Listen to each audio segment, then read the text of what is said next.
Friends, Siragadikka ஆசை சீரியலில் அடுத்த ஒரு எபிசோடில் என்ன மாதிரியான ட்விஸ்டெல்லாம் இருக்க போகுதுங்கிறத இந்த வீடியோவில் பார்க்கலாம். முத்து வந்து பார்த்தீங்கன்னா அருணோட அம்மாவுக்காக துக்கம் விசாரிக்கிறதுக்காக மாலையோட மீனை கூட போகிறாங்க. இதை பார்த்து அருணுக்கு பயங்கர கோபம் வருது. எதுக்காகடா இங்கே வந்திருக்க? என் அம்மா இருந்ததுக்கான காரணமே நீ தான். நீ எதுக்காக இங்கே வந்திருக்க? ஒழுங்கு மரியாதையாக இங்கேருந்து போன்னு சொல்லிட்டு விரட்டுறாங்க.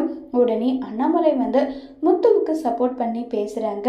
இங்கே பாருப்பா அருண், உன் நிலைமையில யார் இருந்தாலுமே கண்டிப்பாக இந்த மாதிரி தான் பேசுவாங்க. அதுக்காக என் பையன் மேலே நீ கோவப்படுறது தப்பில்லையா? எதுக்காக என் பையன் மேலே நீ கோவப்படுற? ஆக்சிடென்ட் பண்ணது முத்து கிடையாது, செல்வம் தான் சொல்லிட்டு இருக்காங்க. இல்லை, அவன் சொல்லி தான் இவன் செஞ்சிருப்பான். ஏன்னா 2 பேரும் ஃப்ரெண்டு இல்லையா?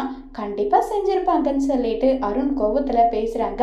முத்து வந்து நான் பிரச்சனையெல்லாம் எதுவும் பண்ண வரல, உன் அம்மாவோட முகத்தை கடைசியாக பார்க்கலான்னு சொல்லிட்டு வந்திருக்கேன். அந்த மரியாதை செலுத்த மட்டும் விடுன்றாங்க.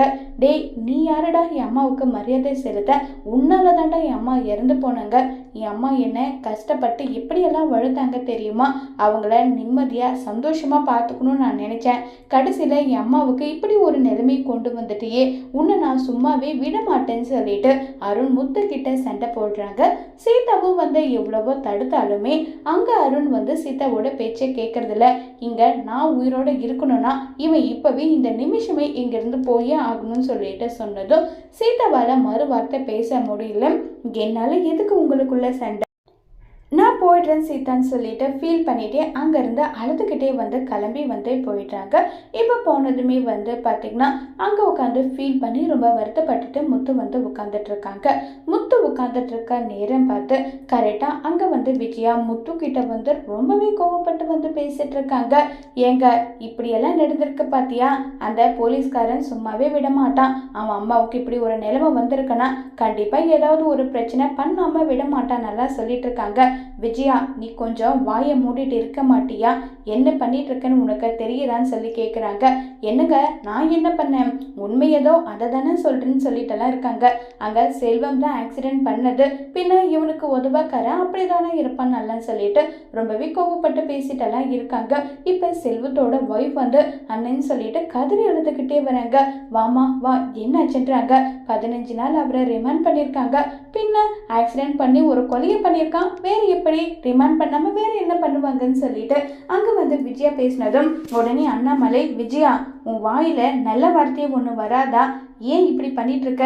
இங்கே பாருங்க, என்னுடைய புருஷன் மேலே எந்த தப்பும் இல்லை. அந்த அம்மா தான் ஃபோன் பேசிட்டு வந்தாங்களாம், அப்போ விழுந்திருக்காங்க நல்லா சொல்லிட்டுலாம் இருக்காங்க. இங்கே பாருங்க, ஏதாவது ஒன்று பண்ணுங்கன்னு சொல்லிட்டு மீனா சொல்கிறாங்க. அண்ணாமலையும் சொல்கிறாங்க, என்னங்க நீங்கள் யார் பக்கம் நிற்கணும்னு நினைக்கிறீங்களோ, நியாயம் பக்கம் எதுவோ அந்த பக்கம் நில்லுங்கன்னு சொல்லிட்டு சொல்கிறாங்க. இதனால் அருணுக்கும் அவங்க அம்மாவுக்கும் ஏதாவது பிரச்சனை வராதான்னு சொல்லிட்டெல்லாம் யோசிச்சாலுமே அதெல்லாம் பார்த்துக்கலாம், நீங்கள் நியாயத்து பக்கம் நில்லுங்கன்னு சொல்லிட்டு மீனா வந்து சொன்னதும் முத்துவும் வந்து செல்வத்தை வெளியே எடுக்கிறதுக்கு ஏதாவது முயற்சி பண்ணலாமான்னு சொல்லிட்டு யோசிச்சுட்டு இருக்காங்க. இன்னொரு பக்கம் வந்து பார்த்திங்கன்னா இப்போ நம்ம ஸ்ருதியோட அப்பா வந்து எங்கே ஸ்ருதின்னு சொல்லிட்டு கேட்குறாங்க. அப்போ வந்து சொல்கிறாங்க அருணோட அம்மா வந்து இறந்து போயிட்டாங்க, அதுக்கு போயிருக்கான்னு சொல்லிட்டு. அந்த ரவியோட வீட்டில் ஸ்ருதி இருக்கிறதே எனக்கு பிடிக்கலை, இவ என்னடனா இப்படியெல்லாம் பண்ணிட்டு இருக்காளா நல்லா சொல்லிட்டு ஒரு பக்கம் ரொம்பவே கோவப்பட்டு எல்லாம் பேசிகிட்டு இருக்காங்க. அப்போ வந்து பார்த்திங்கன்னா நம்ம ஸ்ருதியோட அப்பா வந்து நீத்துவோட கடையை அடித்து காலி பண்ணணும்னு சொல்லிட்டு ஆளுங்களை வர வச்சுருப்பாங்க. அவங்க வந்து அங்கே பேசிகிட்டு இருக்காங்க. சார், நீங்கள் சொன்ன மாதிரி எல்லாம் பண்ணியிருக்கோம், ஒரு வேளை நாங்கள் மாட்டிக்கிட்டால் என்னெல்லாம் நடக்கும் தெரியுமா நல்லாமே சொல்லிட்டெல்லாம் இருக்காங்க. அதுக்காக எக்ஸ்ட்ரா எனக்கு பணம் வேணும்னு சொல்லிட்டு சொல்கிறாங்க. இதை கேட்ட உடனே வந்து சரின்னு சொல்லிட்டு அந்த பணத்தை வந்து கொடுக்கறத அங்கே வந்து ஸ்ருதி பார்த்துடுறாங்க. அவங்க போனதும் அச்சா என்ன அச்சா இது, இந்த வேலை எல்லாமே நீங்கள் தான் பண்ணீங்களான்னு சொல்லிட்டு கேட்குறாங்க. மொழே, நான் உனக்கு நல்லது தானே பண்ணியிருக்கேன், எதுக்காக மொழே நீ என்னை திட்டிகிட்டு இருக்கன்றாங்க. நீங்கள் நல்லது ஒன்றும் பண்ணலை, எனக்கு ரவிக்கும் இருக்கிற பிரச்சனையை இன்னும் அதிகமாக்குற மாதிரி தான் பண்ணியிருக்கேங்க. என்னாச்சா இது எல்லாம்னு சொல்லிட்டு ரொம்பவே கோவப்பட்டுட்டு இருக்காங்க. இப்போவே இதுக்கு ஒரு முடிவு கட்டுறேன்னு சொல்லிட்டு ஸ்ருதி நேராக மீனாவுக்கு கால் பண்ணுறாங்க. மீனா, எங்கே இருக்கீங்க? உங்ககிட்ட ஒரு முக்கியமான விஷயம் சொல்லணும். இந்த விஷயமே எனக்கு இப்போ தான் தெரிஞ்சது, தெரிஞ்ச உடனே நான் உங்களுக்கு கால் பண்ணுறேன்னு சொல்லிட்டு ஸ்ருதி வந்து சொல்கிறாங்க.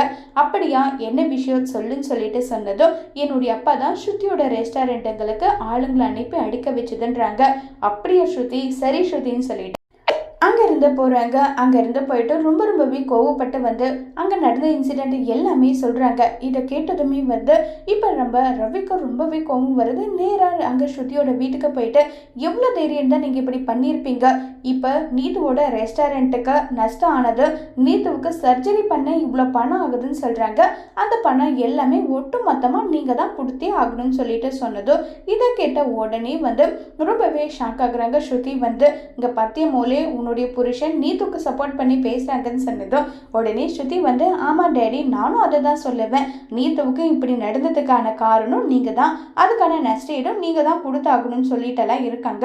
உடனே ஸ்ருதி, நீ மட்டும் இங்க வரலனா இந்த அளவுக்கு பிரச்சனை நடந்திருக்காது, நான் எப்படியாவது நீத்து கிட்ட பேசி இந்த சண்டையை எப்படி சமாதானம் பண்ணலான்னு சொல்லிட்டு நான் பார்த்துருப்பேன், சண்டையை பெருசாக்கி விட்டது நீ தான் சொல்லிட்டு ஸ்ருதி கிட்ட கத்த. உடனே ஸ்ருதிக்கு பயங்கர கோபம் வருது. அப்படி நான் என்ன தப்பு பண்ணிட்டேன், நான் பாட்டுக்கு வந்து இங்கே உட்காந்துட்டு இருக்கேன், நீத கிட்ட சில டர்ம்ஸ் அண்ட் கண்டிஷன்ஸ் போட்டு அது இப்போவும் மாறல, அவள் வந்து உன்னை லவ் பண்ணலன்னு சொல்லணும், அதே மாதிரி வந்து வீடியோ போடணும், சோஷியல் மீடியாவில் அப்லோட் பண்ணணும்னு நல்லா சொல்கிறாங்க. இங்கே பரிசுத்தி இப்படிப்பட்ட டர்ம்ஸ் அண்ட் கண்டிஷன்ஸ் போட்டு நீ வாழணும்னா அப்படிப்பட்ட வாழ்க்கையை எனக்கு வேண்டாம், உன் கூட வாழ எனக்கு விருப்பம் கிடையாது, நான் போகிறேன்னு சொல்லிட்டு அங்கேருந்து ரவி போனதும் உடனே அச்சா நம்ம நீத்துவை வந்து அடித்து அவளை வந்து நம்ம பொண்ணோட வாழ்க்கையிலேருந்து விலகலான்னு முடிவு பண்ணால் இவங்க ரெண்டு பேருமே இப்படி பிரிஞ்சுட்டாங்களேன்னு சொல்லிட்டு ஃபீல் பண்ணிட்டு இருக்காங்க. என் பொண்ணோட வாழ்க்கையை எப்படி சரி பண்ணணும்னு எனக்கு தெரியும், நான் பார்த்துக்கிறேன்னு சொல்லிட்டு அங்கேருந்து கிளம்பி போயிடுறாங்க. ஸ்ருதியோட அப்பா வந்து இப்போ ரவிக்கு பயங்கரமாக கில்ட்டி ஃபீலிங்காக இருக்குது. என்னாச்சுன்னு சொல்லிட்டு இப்போ வந்து எல்லாரும் கேட்டுட்டு இருக்காங்க.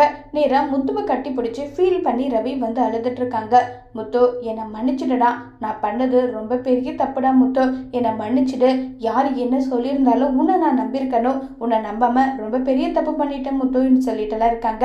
டேய், 1000 தான் இருந்தாலும் நீ என்னுடைய தம்பிடா, விடுடா பார்த்துக்கலாம் நல்லா சொல்லிட்டு இருக்காங்க. ஐயோ, மறுபடியும் உங்க ஒன்று சேர்ந்துட்டாங்களான்னு சொல்லிட்டு விஜயா வந்து இங்கே பாருடா ரவி, இது ஒரு வேளை ஸ்ருதியோட பிளானாக கூட இருக்கலாம் இல்லை, ஏன்னா அவளை மீனாவுக்கு எந்த அளவுக்கு வந்து எப்படியெல்லாம் பட்டவன்னு தெரியும்ல, ஒருவேளை அது கூட பிளானாக இருக்கலாம் இல்லைன்றாங்க. அத்தை, எங்களை பற்றி என்ன நினச்சிட்டீங்க, நாங்கள் என்ன எல்லாருக்கும் சொல்லி கொடுத்து நாங்கள் இப்படி பண்ணிட்டு இருக்கவங்க நினச்சிட்டு இருக்கீங்களா நல்லா சொல்லிட்டு ரொம்பவே கோவப்பட்டுட்டு இருக்காங்க. இன்னொரு பக்கம் வந்து பார்த்தீங்கன்னா நம்ம மனோஜ் வந்து இப்போ ரோகிணி பற்றியே நினச்சிட்டு இருக்காங்க. அவள் என்ன பண்ணிட்டு இருப்பான், அந்த பையன் கூட சேர்ந்து பேசிட்டு இருப்பாளா செஞ்சுட்டு இருப்பாளா அப்படி நல்லா யோசிச்சுட்டு இருக்காங்க. கரெக்டாக அந்த இடத்துக்கு வந்து விஜயா வராங்க. டே மனோஜ், என்னடா எதை பற்றி நினச்சிட்டு இருக்கேன்னு பார்த்தா ஃபோனில் வந்து பார்த்தீங்கன்னா ரோகிணியோட ஃபோட்டோ இருக்குது. இதை பார்த்ததும் மனோஜுக்கு செம்மட்டி கொடுக்குறாங்க விஜயா. அம்மா, ஏம்மா எதுக்காகம்மா என்ன அடிக்கிற, பெண்ணிடனா இந்த சனியத்தை தூக்கி போடாமல் எதுக்காக நீ இப்படி வச்சுட்டு இருக்க, அம்மா இவ்வளோ பற்றி நினச்சிட்டு என்னடா பண்ணிட்டு இருக்க நீன்னு சொல்லிட்டு கேட்குறாங்க. அம்மா அது வந்துடுறாங்க. என்னடா அம்மா அது வந்து நொது வந்துன்னு சொல்லிட்டு எதுக்காகடா அவளோட ஃபோட்டோவை வச்சிருக்கேன்னு சொன்னதும், அவள் என்னுடைய பார்ட்னராக இருக்கா இல்லைம்மா, ஒருத்தங்கிட்ட பயங்கர க்ளோஸாக அவள் இருக்கா, அவள் யார் கூட எப்படி கேட்டு போனால் உனக்கு என்ன வந்தது, நீ பாட்டுக்கும் வேலையை பார்க்க வேண்டியது தானே, என்னால் அப்படி முடியலையம்மா, ஏன்னா அவளை நான் உண்மையை லவ் பண்ணி தொலைச்சிட்டேன், இதுதான்டா மனோஜ் உன்னுடைய வீக்னஸ் பாயிண்ட்டாக நினச்சி அவள் உன்னை அடிக்கணும்னு நினைக்கிறான், அதை வந்து நீ வந்து இது பண்ணாத, தயவு செஞ்சு கொஞ்சம் பொறுமையாக இரு, அவகிட்டேருந்து விவாகரத்து வாங்குற வரைக்கும் நீ கொஞ்சம் பொறுமையாக இரு, ஒரு வேளை நீ மட்டும் மனசு மாதிரி அவ கூட வாழணும்னு முடிவு பண்ணினா அடுத்த நிமிஷம் இந்த அம்மாவோட உயிர் உன்னை விட்டு போயிடும், அப்போ உனக்கு சந்தோஷமான்னு சொல்லி கேட்குறாங்க. இல்லைம்மா, அப்படியெல்லாம் நான் மனசு மாற மாட்டேன், அப்படின்னா ஒழுங்கு மரியாதையாக எப்படி இருக்கணுமோ அப்படி இருடான்னு சொல்லிட்டு அங்கே பேசிட்டு போகிறாங்க. இருந்தாலுமே விஜயாவுக்கு சந்தேகமாக தான் இருக்கு, ஏன்னா மனோஜோட மனசு கொஞ்சம் கொஞ்சமாக மாறதை வந்து விஜயா உணர்றாங்க. அதனால நேராக அண்ணாமலை கிட்ட போயிட்டு, எங்க டைவர்ஸ் ப்ராசஸ் ஒரு பக்கம் நடக்கட்டும், நம்ம மனோஜுக்கே வேற ஒரு கல்யாணத்தை பண்ணி வச்சிடலாங்கன்னு சொல்கிறாங்க. விஜயா, முதல்ல கோர்ட்டில் ரோகிணிக்கும் மனோஜுக்கும் எந்த ஒட்டு உறவும் இல்லைன்னு சொல்லிட்டு விவாகரத்து ஆகட்டும், அதுக்கப்புறம் அவனுக்கு கல்யாணம் பண்ணுறதா இல்லையான்றதை அவன் முடிவு எடுத்துக்கிட்டோம். இல்லைங்க, என்னால் அப்படியெல்லாம் இருக்க முடியாது, என் பையன் மேலே எனக்கே நம்பிக்கை இல்லாத போது நான் என்னங்க பண்ண முடியும், இல்லைங்க அது நடந்தாலும் பரவாயில்ல நடக்கா கட்டியும் பரவாயில்ல, அவனுக்கு பொண்ணு பார்த்து அந்த பொண்ணு கூட இவன் பேசிட்டாவது இருக்கணும், அப்போதான் ரோகிணியோட நினைப்பு இல்லாமல் இவன் இருப்பான்றாங்க. என்ன விஜயா, என்ன பேசிட்டு இருக்க, பெத்த தாய் மாதிரி பேச, பெத்த தாயா இருக்கிறதுனால தாங்க இப்படி ஒரு முடிவு நான் எடுத்திருக்கேன்னு சொல்லிட்டு விஜய் வந்து சொல்றாங்க. இதை கேட்டதை எல்லாருமே இல்லை இல்லை இது வந்து தப்பான முடிவுன்னு சொன்னாலுமே விஜயா அதெல்லாம் முடியாது, நான் எடுத்த முடிவு எடுத்தது தான், என்னுடைய பையனுக்கு கல்யாணம் பண்ண தான் போகிறேன்னு சொல்லிட்டு முடிவு எடுத்துடுறாங்க. இந்த விஷயம் மனோஜுக்கு தெரிஞ்சதும் மனோஜ் வந்து, அம்மா ஒருத்தியால் இப்போ தான் அசிங்கப்பட்டு அவமானப்பட்டு வெளியே வந்திருக்கா, திரும்பவும் நீங்கள் எனக்கு கல்யாணம் சொன்னால் அதை எப்படிம்மா என்னால் ஏற்றுக்க முடியும், என்னால் ஏற்றுக்க முடியாது, எனக்கு கல்யாணம் வேண்டவே வேண்டாமான்னு சொல்லிட்டு ரொம்பவே வருத்தப்பட்டும் ஃபீல் பண்ணியும் பேசிட்டு இருக்காங்க. இதை கேட்டதும் டே மனோஜ், இப்போ நல்லா தீவிர விசாரித்து எப்படிப்பட்ட பொண்ணு, பணக்கார பொண்ணா எல்லாமே விசாரித்து பார்த்து தாண்டா கல்யாணம் பண்ணுவேன். உன் அம்மா ஒரு முறை ஏமாந்துட்டேன், அதே மாதிரி எல்லா முறையும் ஏமாற மாட்டேன்டா மனோஜன்றாங்க. இல்லைம்மா, ரோகிணியால் நான் பட்ட அசிங்கம் அவமானம் போதும், இதுக்கு மேலே எனக்கு எந்த அசிங்கமும் அவமானமும் எனக்கு தேவையில்லைன்னு சொல்லிட்டு ரொம்பவே கோபப்பட்டு மனோஜ் எல்லாம் பேசிட்டு இருக்காங்க.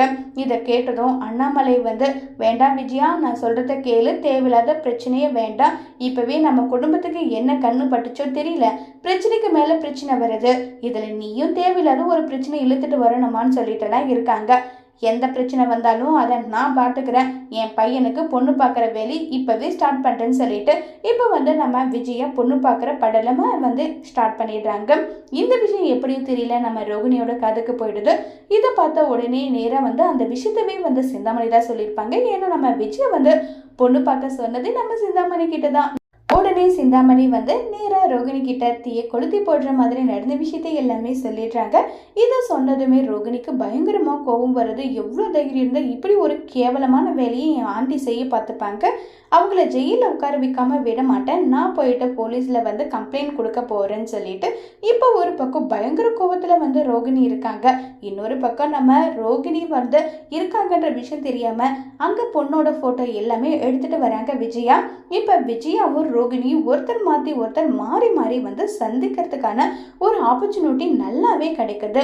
ஆனால் அந்த ஆப்பர்ச்சுனிட்டியை ரோகிணி பயன்படுத்திப்பாங்களா, விஜயா ரோகிணிக்கு சரியான அப்போ வைப்பாங்களா, இல்லை நம்ம ரோகிணி விஜயாவை போலீஸ் கம்ப்ளைண்ட் பண்ணி உள்ள தடுறதை பற்றி பேசினதும் விஜயா இனி மனோஜுக்கு கல்யாணம் பண்ணணுன்ற எண்ணத்தவே வாபஸ் வாங்கிடுவாங்களா, ரோகிணி எப்படிப்பட்ட கில்லாடியான வேலையை செய்ய போகிறாங்க, இதனால ரோகிணிக்கு விஜயாவுக்கும் இருக்க கிளாஷ் போகுமா இல்லையாங்கிறது எல்லாம் வரப்போகிற எபிசோடில் வெயிட் பண்ணி பார்க்கலாம். தேங்க்யூ.